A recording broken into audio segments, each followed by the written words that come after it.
വരെ പോണേ കേട്ടാ. ഞാൻ പോയി വന്നിട്ട് നിങ്ങളോട് പറയാട്ടെ എന്താണ് കാര്യമെന്ന്. പോയിട്ട് വരട്ടെ. ഹലോ. അപ്പോഴേ ഞാൻ നിങ്ങളോട് നേരത്തെ പറഞ്ഞിട്ടുണ്ടായിരുന്നില്ല, ഒരു ഇച്ചിരി മുമ്പ് ഞാൻ പറഞ്ഞില്ലേ ഒരു സന്തോഷ വാർത്ത പറയാനുണ്ടെന്ന്. അതെന്താണെന്ന് വെച്ചിട്ടുണ്ടെങ്കിൽ നമ്മുടെ ചാനൽ ഓഗസ്റ്റ് 3 മോണിറ്റൈസ് ആയിട്ടുണ്ടായിരുന്നു കേട്ടോ. ക്ലിയർ ആയോ? നമ്മുടെ ചാനൽ ഓഗസ്റ്റ് 3 മോണിറ്റൈസ് ആയിട്ടുണ്ടായിരുന്നു. അപ്പോൾ ഞാനത് പറയാതിരുന്നതെന്ന് വെച്ചിട്ടുണ്ടെങ്കിൽ പിൻ നമ്പറും കൂടി വന്നിട്ട് ഒരുമിച്ച് ഒരു വീഡിയോ ആയിട്ട് പറയാമല്ലോ എന്ന് കരുതിയിട്ടാണ് മോണിറ്റൈസ് ആയ കാര്യം ഞാൻ പറയാനത്. അപ്പോൾ മോണിറ്റൈസ് ആയി $10 ആയി കഴിയുമ്പോഴത്തേക്കുമാണ് നമുക്ക് പിൻ നമ്പർ വന്നത്. അപ്പോൾ എനിക്ക് $10 ആയപ്പോഴത്തേക്കും നമുക്ക് ഗൂഗിളിൽ നിന്ന് മെസ്സേജ് വന്നിട്ടുണ്ടായിരുന്നു പിൻ നമ്പറിൻ്റെ കിട്ടാനായിട്ടുള്ളത്. അപ്പോൾ 2 ആഴ്ച അല്ലെങ്കിൽ 4 ആഴ്ച എന്ന് തോന്നുന്നു പറഞ്ഞിരുന്നത്. അപ്പോൾ നമുക്കിപ്പോൾ 1.5 ആഴ്ച ആയപ്പോഴത്തേക്കും കിട്ടിയിട്ട്, അപ്പോൾ ഇന്ന് മുണ്ടവേലി പോസ്റ്റ് ഓഫീസിൽ നിന്ന് വിളിച്ചിട്ടുണ്ടായിരുന്നേ. അപ്പോൾ ഞാൻ അവിടെ വാങ്ങാൻ വേണ്ടി പോയതാണ്. നിങ്ങളോട് ഞാൻ പറഞ്ഞില്ല ഒരു കാര്യം പറയാനുണ്ടെന്ന്. അതിപ്പോൾ ഇതാണ് കേട്ടോ. അപ്പോൾ ഞാനിത് തുറന്ന് നോക്കിയിട്ടുണ്ടായില്ല. അവർ ഇതിങ്ങനെ പൊട്ടിച്ചാണ് കേട്ടോ നമുക്ക് കിട്ടിയത്. ഇനി ഇതിൻ്റെ കാര്യങ്ങളൊക്കെ ചെയ്യാനായിട്ട് കെട്ടിയവൻ വന്നം, അല്ലാതെ എനിക്ക് ചെയ്യാൻ അറിയാൻ പാടില്ല. നമ്മുടെ ചാനൽ മോണിറ്റൈസ് ആയപ്പോഴത്തേക്കും അതിൽ കുറേ കാര്യങ്ങളൊക്കെ ചെയ്യാനുണ്ടായിരുന്നു കേട്ടോ. അപ്പോൾ അതൊന്നും എനിക്ക് ചെയ്യാൻ അറിയില്ലായിരുന്നു. കെട്ടിയവനാണ് കേട്ടോ അതെല്ലാം ചെയ്തൊക്കെ തന്നത്. അപ്പോൾ ഇതും കെട്ടിയവൻ വന്നിട്ട് വേണം ചെയ്യാനായിട്ട്. അപ്പോൾ നിങ്ങൾ ഈ സന്തോഷം അറിയിക്കണ്ടേ. എനിക്കാണെങ്കിൽ ചൂടെടുത്തിട്ട് ഇരിക്കാൻ പറ്റില്ല കേട്ടോ. നല്ല മഴക്കാർ നേരിട്ട് പുറത്തുള്ളത് കൊണ്ടിട്ടേ നല്ല ചൂടുണ്ട് പുറത്ത് പോയിട്ട് വന്നുകൊണ്ട്. അപ്പോൾ ഫാൻ ഇടാത്ത കാര്യം എന്ന് വെച്ചിട്ടുണ്ടെങ്കിൽ പറയണത് നിങ്ങൾക്ക് ക്ലിയർ ആകൂല. അതിന് വേണ്ടിയിട്ടാണ് ഞാൻ ഫാൻ ഓഫ് ആക്കി ഇട്ടിട്ടിരിക്കുന്നത്. അപ്പോൾ ഈ സന്തോഷം നിങ്ങൾ അറിയിക്കണ്ടേ, അതിന് വേണ്ടിയിട്ടാണ് കേട്ടോ. അതിന് വേണ്ടി അപ്പോൾ ഞാൻ പെട്ടെന്ന് തന്നെ ഒരു വീഡിയോ എടുത്തേക്കാന്ന് കരുതി. അങ്ങനെ എനിക്കും കിട്ടിയിട്ടുണ്ട്. അപ്പോൾ നിങ്ങൾ സപ്പോർട്ട് ചെയ്ത കുറേ പേര് എന്നെ ഒരുപാട് സപ്പോർട്ട് ചെയ്യുന്നുണ്ട് കേട്ടോ. എനിക്ക് അതൊക്കെ കേൾക്കുമ്പോഴാണ് എനിക്കൊരു സന്തോഷം. വീഡിയോ പിന്നെയും ചെയ്യാനായിട്ടുള്ള ഒരു പ്രചോദനം. കാരണം കുറേ അമ്മമാരും ചേച്ചിമാരും അനിയത്തിമാരും ചേട്ടന്മാരും അനിയന്മാരും ഒക്കെ കുറേ മെസ്സേജുകൾ, നല്ല നല്ല കമൻറ്റുകൾ ഇടുന്നുണ്ട് കേട്ടോ. ആ കമൻറ്റൊക്കെ കാണുമ്പോൾ എനിക്ക് നിങ്ങളൊക്കെ കാണണമെന്നൊക്കെ ഉണ്ട്. പക്ഷേ എവിടെ നടക്കില്ലെന്നറിയാം. എന്നാൽ ആ കമൻറ്റൊക്കെ കാണുമ്പോൾ എനിക്ക് എന്ത് സന്തോഷമാണെന്നറിയാമോ. സന്തോഷവും സങ്കടവും എല്ലാം കൂടിയാണ് കേട്ടോ. അപ്പോൾ എനിക്ക് നിങ്ങൾ അറിയിക്കണ്ടേ ഇത്, അതുകൊണ്ടിട്ടാണ്. അപ്പോൾ എല്ലാവർക്കും സപ്പോർട്ട് ചെയ്ത് എല്ലാവർക്കും ഒരുപാട് നന്ദിയുണ്ട് കേട്ടോ. ഒരുപാട് നന്ദിയുണ്ട് കേട്ടോ. പിന്നെന്താണ്, എനിക്കെന്ന് വെച്ചിട്ടുണ്ടെങ്കിൽ ബാഡ് കമൻ്റ് ഒന്നും അങ്ങനെ വരൽ കുറവാണ്. 1-2 ഞാൻ നേരത്തെ പറയണ പോലെ അത്രയൊക്കെ വരാറുള്ളൂ. പക്ഷേ എനിക്കത് കാണുമ്പോൾ നമ്മൾ വീണ്ടും പറഞ്ഞിട്ട് പിന്നെയും അവർ അതൊക്കെ തന്നെ ചോദിക്കുമ്പോൾ എനിക്കൊരു വിഷമമുണ്ട്. അപ്പം ഞാൻ ചിലവർക്കൊക്കെ റിപ്ലൈ കൊടുക്കാറുണ്ട്. എന്നാലും കുറേ ചേച്ചിമാരും അമ്മമാരൊക്കെ പറയും കേട്ടോ, അമ്മൽ എന്തിനാണ് റിപ്ലൈ കൊടുക്കുന്നത്, അത് മൈൻഡ് വെക്കേണ്ടത്. അപ്പം ഞാനിപ്പോൾ അങ്ങനെ മൈൻഡ് വെക്കാറില്ല. പിന്നെ അതുപോലെ ഉള്ളിലോട്ട് എടുക്കാറില്ല. എനിക്ക് ചെറിയ കാര്യം മതി അപ്പം തന്നെ വിഷമവും. അങ്ങനത്തെ ഒരു സ്വഭാവമാണ്. വിഷമം പോകും, പിന്നെ അത് കുറച്ചേരം കഴിയുമ്പോൾ തന്നെ മാറും കേട്ടോ. അത് വേറെ കാര്യം. അപ്പോൾ അങ്ങനെ, അപ്പോൾ എന്നെ സപ്പോർട്ട് ചെയ്യണ എല്ലാവർക്കും ഒരുപാട് നന്ദി. പിന്നെ ഒരു കാര്യം കൂടി ഉണ്ട് പറയാനായിട്ട്. എന്നോട് കുറച്ച് പേരൊക്കെ ചോദിക്കുന്നുണ്ടായിരുന്നുണ്ട്. അപ്പോൾ കുറച്ച് കാര്യങ്ങൾ ഞാനിപ്പോൾ ഇതിൽ പറയാണ്ട്. ഇപ്പോൾ എന്തായാലും നമ്മളൊരു വീഡിയോ എടുക്കണതല്ലേ, അപ്പോൾ അതുകൊണ്ട് പറയാം. കുറച്ച് എൻ്റേതായിട്ടുള്ള കുറച്ച് കാര്യങ്ങളൊക്കെ പറയാനുണ്ട് കേട്ടോ. അപ്പം കുറച്ച് പേര് ചോദിക്കുന്നുണ്ടായിരുന്നു, ചേച്ചി വീഡിയോ ഇങ്ങനെ എടുക്കണേന്ന്. അപ്പം ഞാൻ വീഡിയോ എടുക്കുന്നത് ട്രൈപോഡൊക്കെ വെച്ചിട്ടാണ്. പിന്നെ റിംഗ് ലൈറ്റ് അതങ്ങനെ ഞാൻ അധികം ഉപയോഗിക്കാറില്ല കേട്ടോ. ട്രൈപോഡാണ് മെയിനായിട്ടുള്ള സാധനം. അത് വെച്ചിട്ട് ആണ് വീഡിയോ എടുക്കണത്. പിന്നെ വീഡിയോ എഡിറ്റ് ചെയ്യണത് ആരാന്നൊക്കെ ചോദിച്ചിട്ടുണ്ടായിരുന്നു. ഞാൻ തന്നെയാണ് വീഡിയോ എഡിറ്റൊക്കെ ചെയ്യണത്.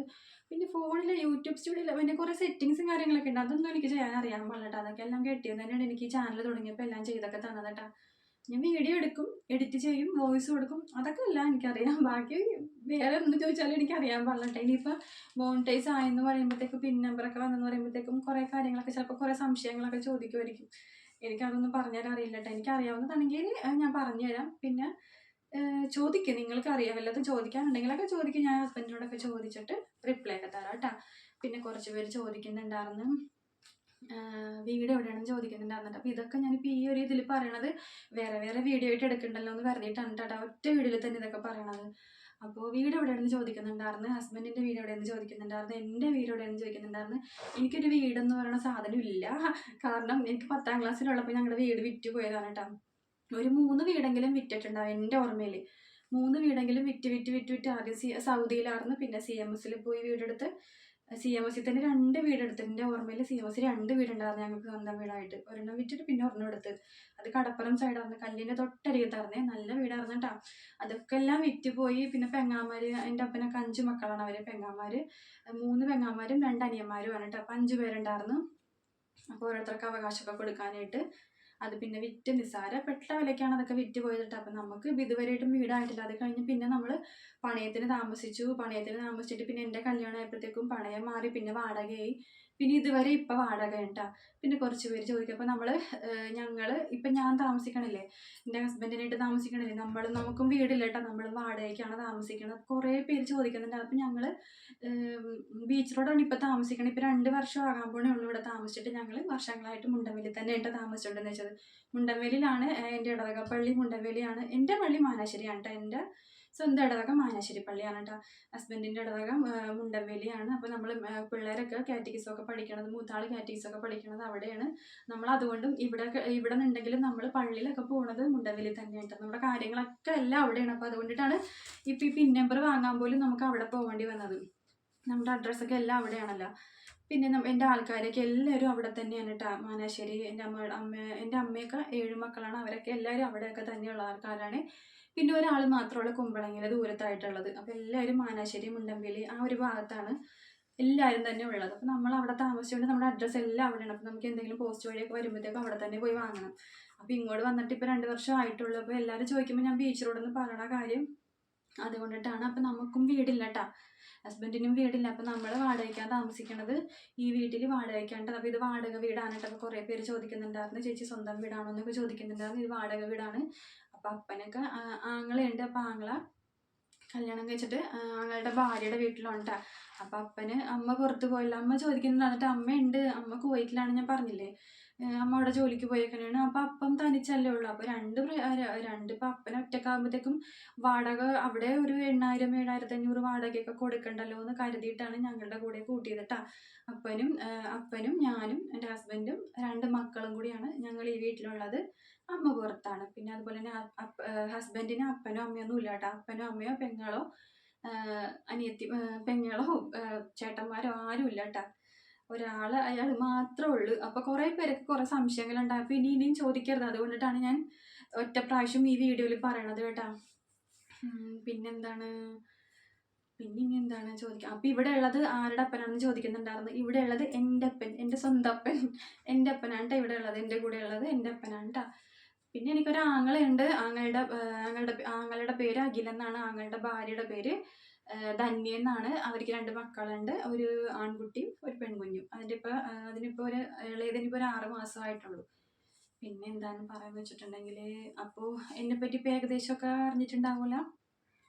പിന്നെ കുറച്ച് കാര്യങ്ങൾ പറയാനുണ്ട്. സോറി. മക്കൾ എവിടെ പഠിക്കണമെന്ന് വെച്ചിട്ടുണ്ടെങ്കിൽ എന്താണെന്നോ ഇപ്പം അപ്പോഴപ്പോഴേ ഇങ്ങനെ കുറേ കമൻറ്റ് നമുക്ക് റിപ്ലൈ കൊടുത്ത് മതിയായി. അതുകൊണ്ടിട്ടാണ് ഞാനിപ്പോൾ ഈ കമൻറ്റിലൂടെ പറയണത് കേട്ടോ. മൂത്തയാൾ പഠിക്കണത് ഫോർട്ട് കൊച്ചി സെൻറ്റ് മേരീസിലാണ് കേട്ടോ. പിന്നെ ഇളയാൾ പഠിക്കണത് മാനാശ്ശേരി സെൻറ്റ് മൈക്കിൾസ് സ്കൂളാണ് പഠിക്കണത്. അപ്പോൾ നിങ്ങളുടെ ഡൗട്ടൊക്കെ ഏകദേശം ക്ലിയർ ആയെന്ന് ഞാൻ വിചാരിക്കുന്നു. പിന്നെ ഇനി ഒന്നും കൂടി എനിക്ക് പറയാനുള്ളത്, എന്നെ സപ്പോർട്ട് ചെയ്ത എല്ലാവർക്കും ഒരുപാട് നന്ദി. അപ്പോൾ കുറേ കമൻറ്റൊക്കെ നമുക്ക് വരുന്നുണ്ട് കേട്ടോ. പുറത്തു നിന്നൊക്കെ നമുക്ക് ഇഷ്ടംപോലെ നല്ല നല്ല കമൻസൊക്കെ വരുന്നുണ്ട് കേട്ടോ. കുറേ അമ്മമാർ നല്ല കമൻറ്റ് ഇടുന്നുണ്ട്, ചേട്ടന്മാർ.